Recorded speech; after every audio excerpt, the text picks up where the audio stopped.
Hey you and welcome to this video where I will help you out how to use whiteboards in ClickUp.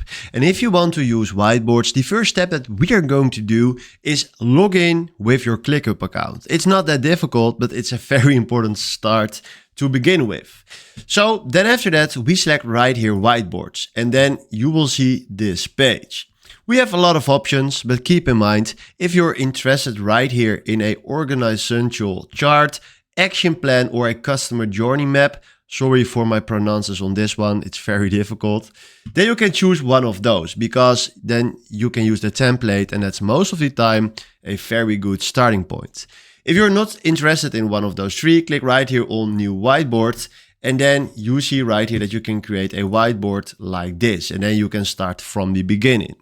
But today I want to do a organizational chart. So we click on this chart and I already have it standing right here. But if you want to create one, click on this one. Now I already have 3 whiteboards. The maximum is 3. So then click on this if you are just using your first one. But I go now to this one because this is exactly what you are seeing too.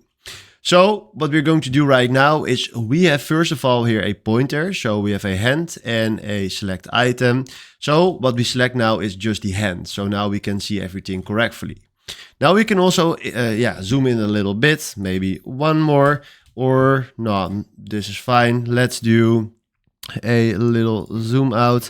For now, this is fine. And then you can read everything from here. So let's say we want to change something. We can fill it in, maybe a company logo right here. And then you have stations for maybe which person is in charge from a situation or what he is doing. So what you can do right here is again, zoom a little bit more in, then you will find right here more specific. But now if you go to the V and you want to change something like this, double click on it and then you can change here a task. So the president is just laying down and does nothing. Just for example, guys, it's just an example.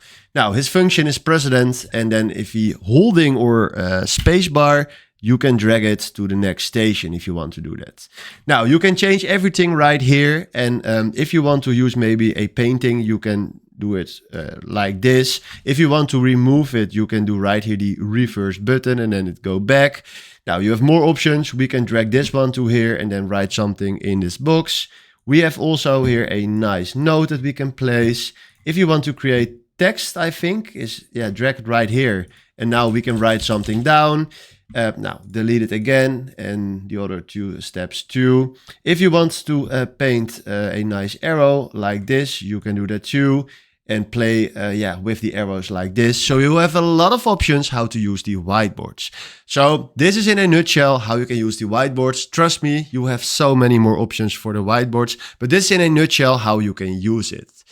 The last step that I needed to show you is if you select this, you can select right here the stuff. And if you click on delete, you can delete the complete box. Now we do Ctrl Z and it's back again. But this is, guys, in a nutshell, how to use the whiteboards. So if you have any questions about the whiteboards, please comment it down below so I can help you out. Therefrom now, thanks for watching and have a wonderful day. Ciao.